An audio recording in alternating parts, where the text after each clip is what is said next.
Bismillah, Assalamualaikum warahmatullahi wabarakatuh.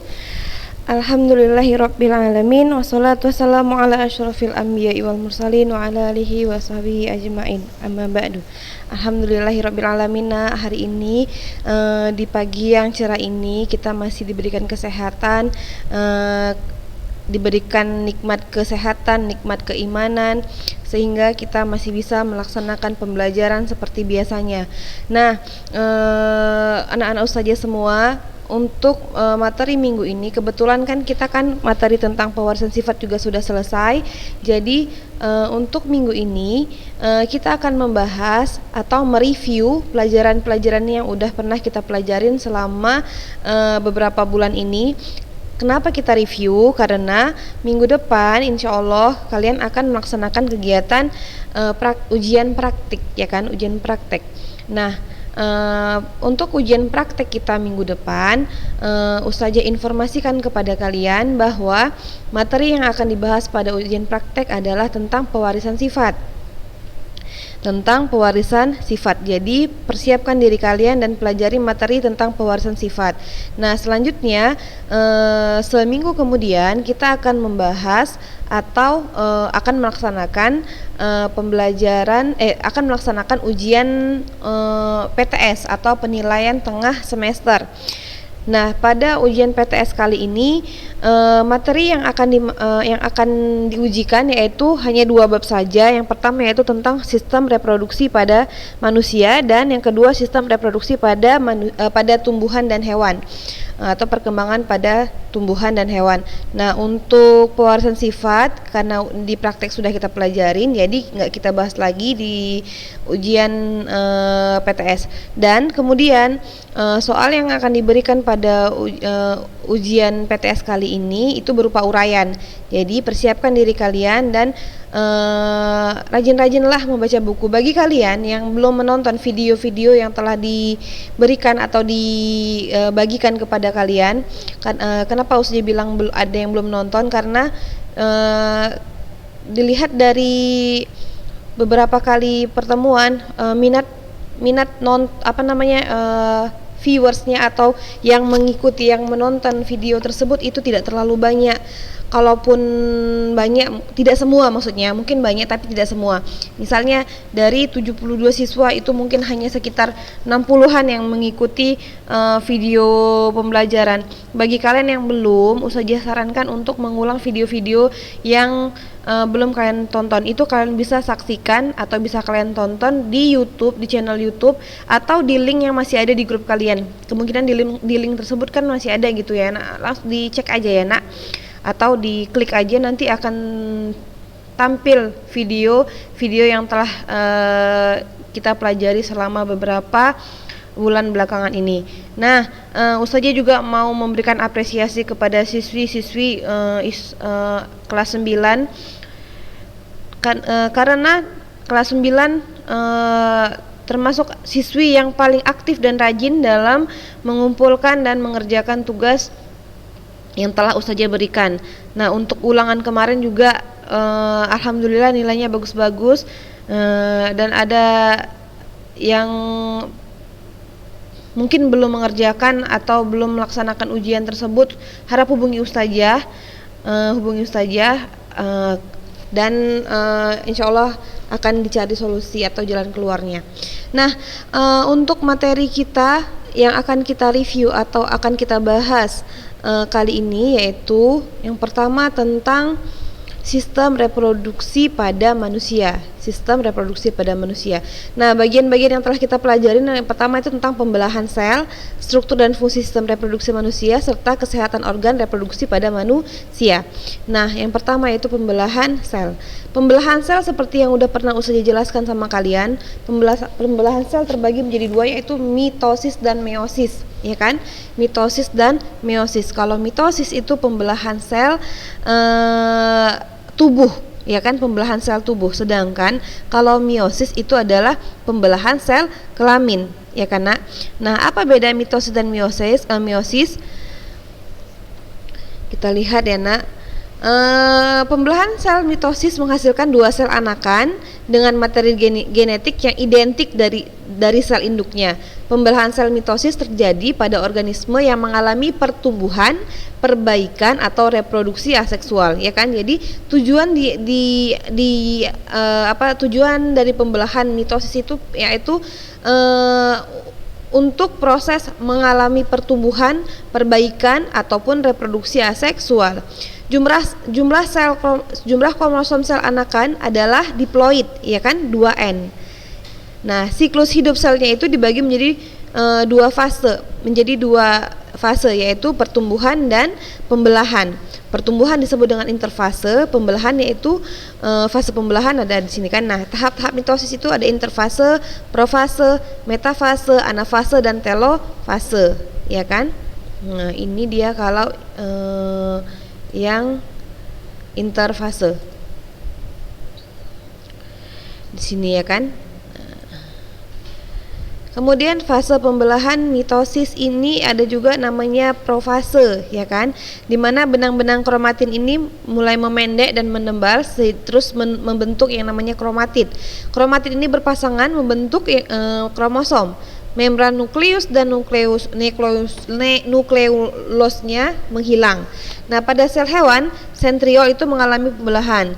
Sentriol tersebut memisah menuju kutub yang berlawanan. Ini kan nampak ya seperti gambar yang disajikan di sini. Sentriolnya memisah menuju kutub yang berlawanan.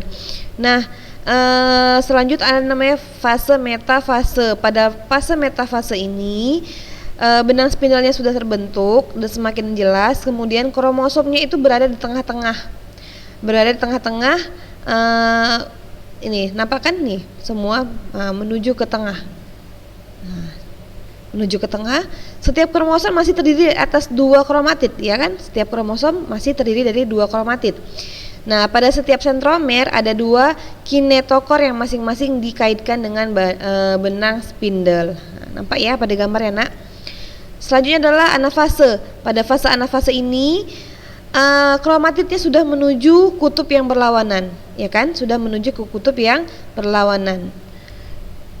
Pada fase telofase, kromatid yang sudah sampai di kutub berlawanan ini kemudian menipis dan memanjang menjadi kromatin, dan kumpulan kromatin itu membentuk yang namanya anak inti, ya kan? Nampak di sini. Nah, selanjutnya adalah pembelahan meiosis. Nah, pembelahan meiosis ini menghasilkan sel anakan dengan jumlah kromosom setengah dari jumlah kromosom sel induknya, seperti yang udah kita pelajari pada pewarisan sifat, ya kan? Seperti yang kita ketahui ketika terbentuknya zigot, ya kan? Zigot itu dia diturunkan dari sel-sel kromosomnya itu diturunkan dari kedua induknya, separuh dari induk jantan dan separuh dari sel kelamin jantan dan separuh lagi dari sel kelamin sel telur, ya kan, dari sel telur, ya kan, sehingga pada meiosis ini nanti akan terbentuklah 4 sel anakan yang bersifat haploid, ya kan. Nah, pada sel meiosis ini juga mengalami pembelahan dua kali. Ada namanya profase 1, ada namanya profase 2 dan selanjutnya sampai dia telofase. Ada yang 1, ada yang 2. Pokoknya meiosis ini dia mengalami pembelahan dia 2 kali. Nah, seperti yang saya bilang tadi, karena dia mendapatkan setengah dari kromosom induknya, ya kan? Maka nanti dia sifatnya ini perpaduan antara kedua induknya, ya kan? Perpaduan antara kedua induknya, makanya dibilang dia disebut dengan pembelahan reduksi, ya kan? Pembelahan meiosis ini disebut dengan pembelahan reduksi gitu. Nah, jadi untuk pembelahan sel ini pada meiosis itu ada 2 kali ya, ada profase 1, metafase 1, anafase 1 dan seterusnya, sampai dia nanti telofase yang kedua. Selanjutnya kita juga udah belajar tentang sistem atau struktur serta fungsi sistem reproduksi pada manusia. Ini adalah sistem reproduksi pada laki-laki dan perempuan seperti yang tampak pada gambar, ya kan? Ini nama-namanya.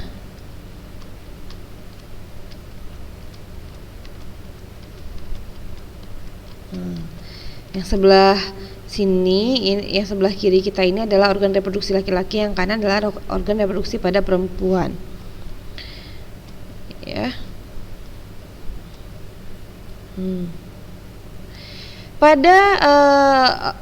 Pada reproduksi laki-laki itu ada namanya spermatogenesis. Apa itu spermatogenesis, Nak? Proses pembentukan sel kelamin jantan, ya kan? Proses pembentukan sel kelamin jantan atau yang disebut dengan sperma. Nah, pada spermatogenesis di sini sel induknya disebut dengan spermatogonium, ya kan? Sel induknya disebut dengan spermatogonium. Nah, pada spermatosit primer ini dia masih haploid ya, atau 2N kan. Nah, dia bersifat maksudnya pada spermatosit primer dia bersifat diploid atau 2N, sedangkan pada pembelahan meiosis yang kedua yang sudah terbentuk spermatosit sekunder, di sini sudah dia bersifat haploid atau separuh dari sel induknya, ya kan. Nah, satu spermatogonium akan menghasilkan 4 spermatid yang akan nanti berkembang menjadi yang namanya spermatozoa, ya kan. Nah, pada reproduksi perempuan dia terjadi yang namanya oogenesis. Oogenesis adalah proses pembentukan sel telur atau ovum, ya kan. Nah, pada pembentukan sel telur ini dia akan sel induknya namanya oogonium, ya kan. Nanti berkembang akan menghasilkan 1 ootit dan 3 badan polar, ya kan. 1 ootit inilah yang akan berkembang menjadi ovum. Dan 3 badan polar ini dia akan mengalami yang namanya degenerasi, ya kan. Jadi yang ovumnya akan dapat jadi 1 aja, ya kan. Nah, kemudian pada reproduksi perempuan kita juga membahas tentang yang namanya menstruasi. Kita bahas namanya menstruasi. Menstruasi adalah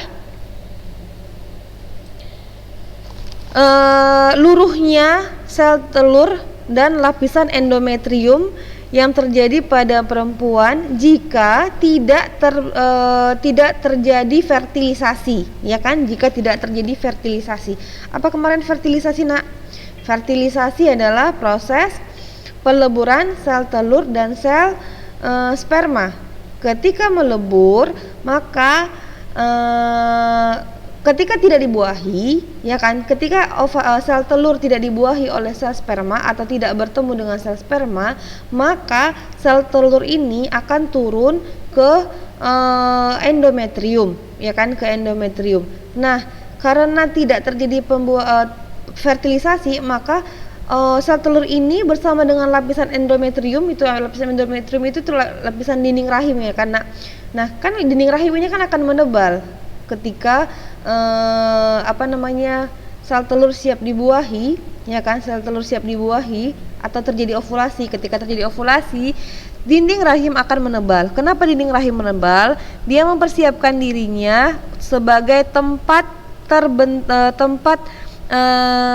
melekatnya sel telur yang sudah difertilisasi, yang sudah dibuahi oleh sel sperma. Ketika sudah dibuahi, dia akan menempel di dinding rahim ini.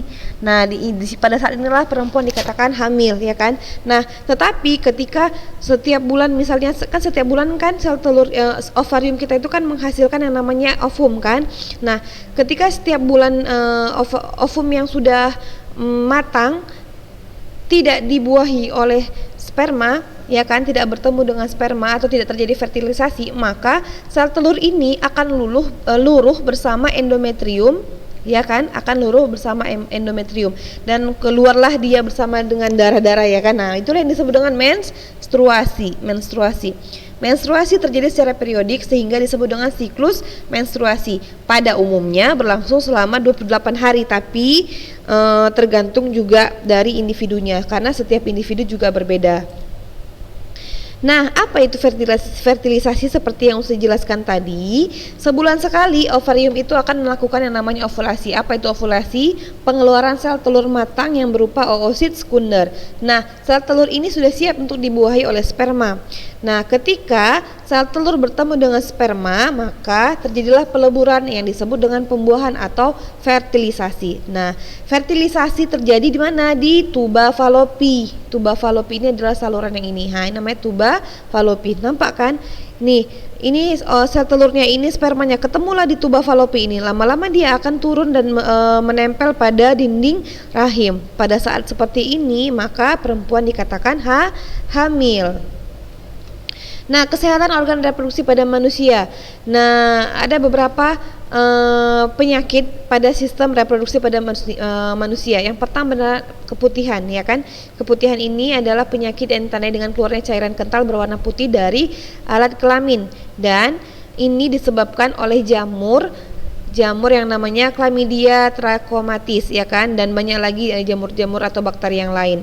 Nah, pencegahannya yaitu dengan cara menjaga kelembapan alat kelamin. Jadi usahakan alat kelamin kita itu selalu dalam keadaan yang tidak terlalu basah, ya kan. Kalau dia terlalu lembab, maka akan datanglah jamur-jamur ataupun bakteri-bakteri itu tadi, ya kan.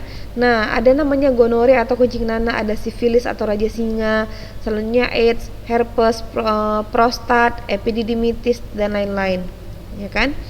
Nah, upaya pencegahannya yang pertama untuk perempuan ketika dia sedang mengalami menstruasi, maka rajin-rajinlah mengganti pembalut sesering mungkin, bisa 2-3 jam sekali, ya kan. Kemudian menghindari penggunaan sabun pembersih kewanitaan secara terus-menerus. Jadi kalau ada kan dijual-jual itu kan sabun kewanitaan yang ada di swalayan-swalayan itu. Nah, itu tidak boleh digunakan secara terus-menerus, ya nak, tidak baik.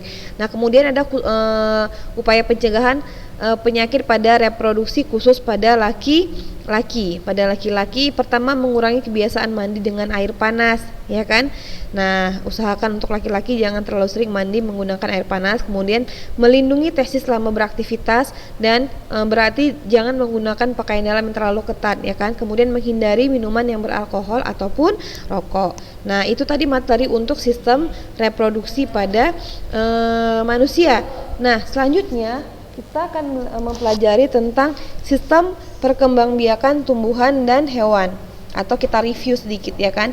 Nah, pada sistem perkembangbiakan tumbuhan ini, ya kan, tumbuhan itu kan terbagi menjadi angiospermae, gymnospermae, lumut, dan tumbuhan paku. Nah, pertama kita bahas tentang angiospermae. Nah, pada perkembangbiakan pada tumbuhan angiospermae itu terbagi menjadi dua. Ada namanya vegetatif, ada namanya generatif. Kalau vegetatif adalah perkembangbiakan tumbuhan yang dia aseksual atau tidak dengan cara perkawinan, bukan dengan cara perkawinan. Nah, pada vegetatif ini dia mengalami kalau vegetatif terbagi menjadi dua, ada namanya vegetatif alami, ada namanya vegetatif buatan.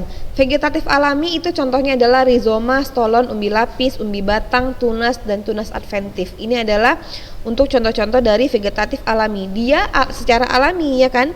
Nah, kalau rizoma ini contohnya adalah seperti jahe, kunyit. Nah, ini rizoma, ya kan, atau akar tinggal. Kemudian ada stolon. Nah, ini stolon. Selanjutnya ada namanya umbi lapis. Umbi lapis. Kemudian ada umbi batang. Ini tunasnya tumbuhnya di batang gitu kan. Kemudian ada tunas ini. Dan tunas adventif, contohnya pada cocor, bebek. Ini udah pernah kita pelajari.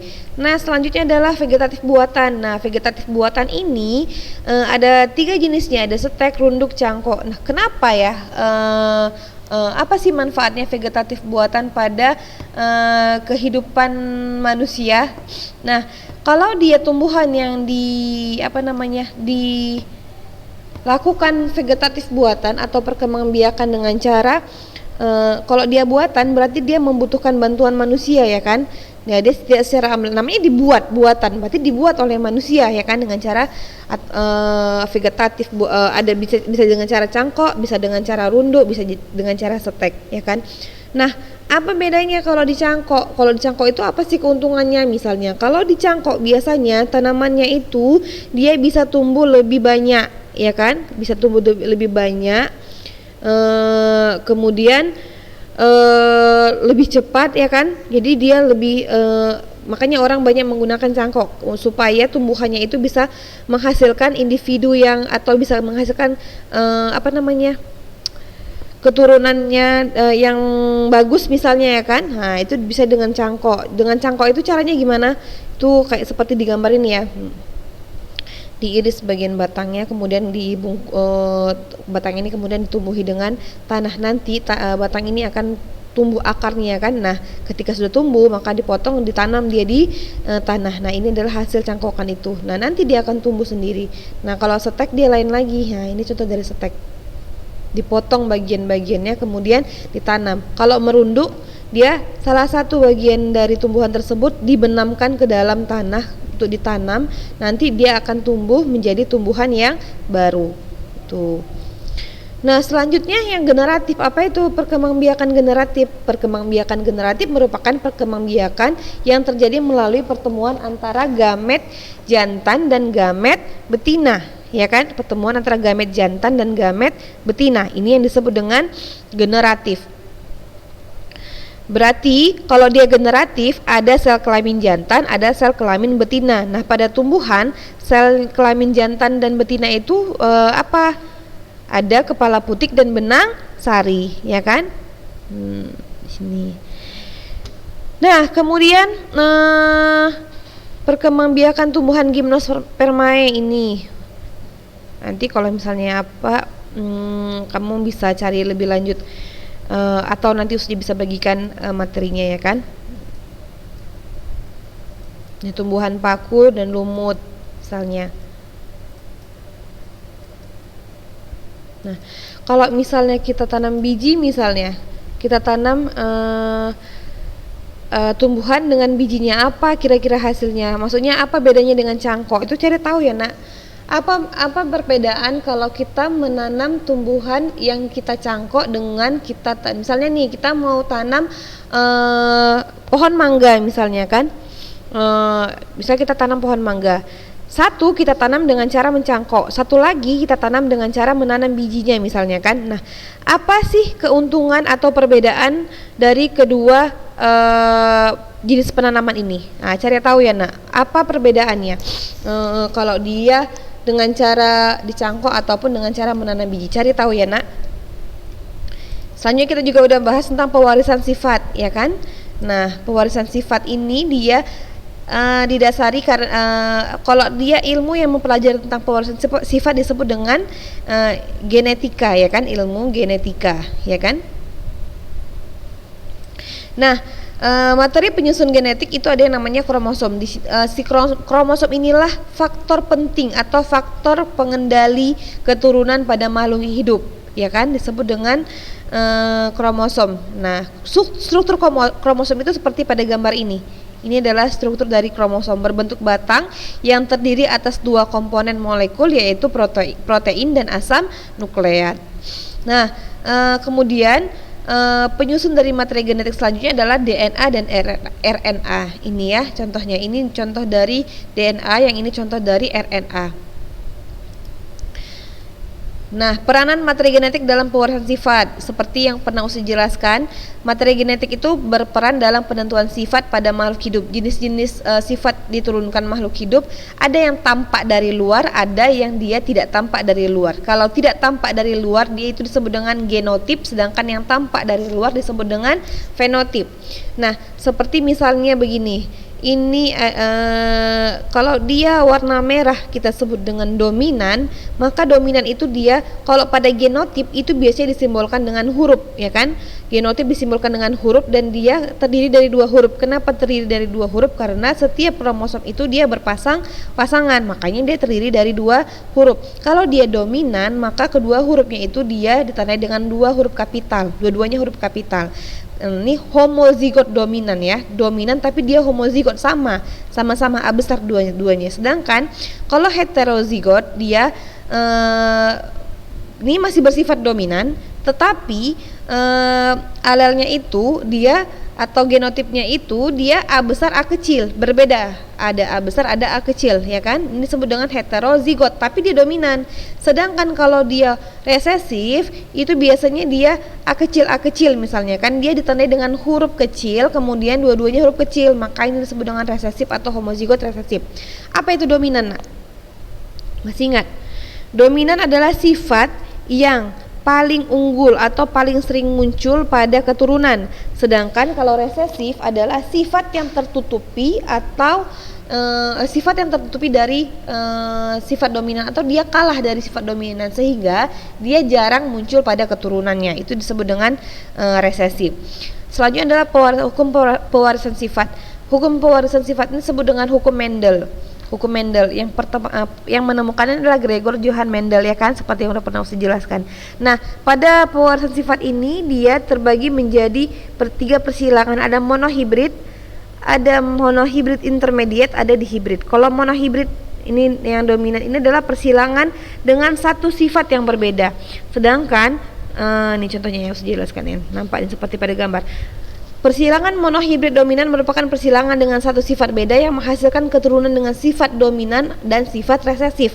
Jadi keturunannya itu sifatnya antara dua aja, dia dominan atau resesif. Seperti persilangan antara bunga warna ungu dengan bunga warna putih. Nah, keturunan yang dihasilkan yaitu bunga berwarna ungu. Ketika bunga warna ungu ini disilangkan kembali, maka dia akan menghasilkan 3 bunga warna ungu, ya kan, ini disilangkan B besar jadi B besar, ya kan, B besar B kecil jadi B besar B kecil, kan gitu kan. Nah, nanti rasio F2-nya itu adalah 3:1, 3 yang ungu, 1 yang putih, ya kan. Dia sifat yang turunkan itu, keturunannya sifatnya itu ada yang dominan, ada yang resesif. Sedangkan kalau dia monohibrid intermediate, dia satu sifat yang beda, tapi yang memunculkan sifatnya itu intermediate atau sifat dominannya itu tidak penuh, atau dia keturunannya itu adalah perpaduan dari kedua induknya sifatnya. Misalnya bunga warna merah disilangkan dengan bunga warna putih, maka yang dihasilkan nanti keturunannya ada yang berwarna merah, ada yang berwarna merah muda, ada yang berwarna putih, ya kan? Ada yang berwarna merah, ada yang berwarna merah muda, ada yang berwarna putih. Nah, warna merah muda ini adalah perpaduan dari kedua induknya, bunga warna merah dan bunga warna putih. Dia menghasilkan bunga warna merah muda. Inilah yang disebut dengan intermediate. Untuk dia persilangan monohibrid intermediate, ini rasio fenotipnya itu dia 1:2:1, ya kan. Kalau yang tadi kan 3:1, kalau ini 1:2:1. Yang satu dominan, yang dua lagi intermediate, yang satu lagi dia resesif. Nah, persilangan dihibrid ini adalah persilangan dengan dua sifat yang berbeda. Jadi ada dua sifat yang disilangkan. Misalnya ini, tanaman ercis batang tinggi bunga ungu. Nah, batang tinggi ini sifat yang pertama, bunga ungu adalah sifat kedua, maka disebut dengan persilangan dua sifat yang beda. Disilangkan dengan tanaman ercis batang pendek dengan bunga putih. Nah, setelah itu F1-nya disilangkan dengan sesamanya. Nah, maka akan menghasilkan diagram persilangan seperti yang ditunjukkan pada gambar ini. Ketika A besar, P besar disilangkan dengan A kecil, P kecil. Nanti ini kan akan menghasilkan A besar, A kecil, P besar, P kecil.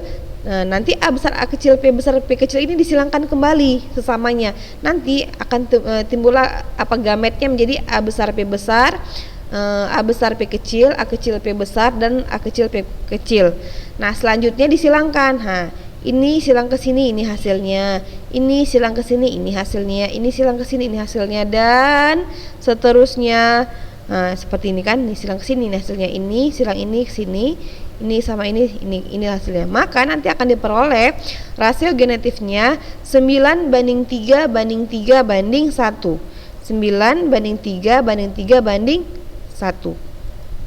Nah, kemudian kepewarisan sifat pada manusia, pada pewarisan sifat itu dia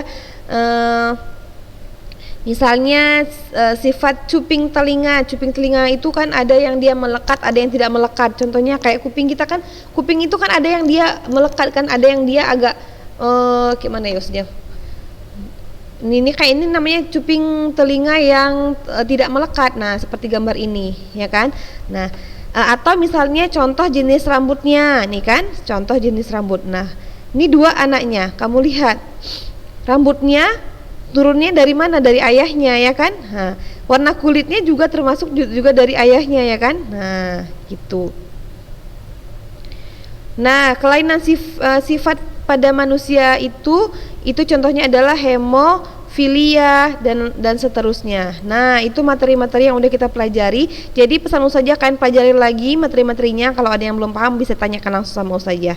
Nah, persiapkan diri kalian untuk ujian praktek minggu depan dan ujian PTS selanjutnya ya nak. Itu aja materi yang bisa Ustazah sampaikan hari ini. Lebih dan kurang Ustazah mohon maaf. Kita tutup pertemuan ini dengan membaca doa kafaratul majelis. Subhanakallahumma bihamdika asyhadu alla ilaha illa anta astaghfiruka wa atubu ilaik. Assalamualaikum warahmatullahi wabarakatuh.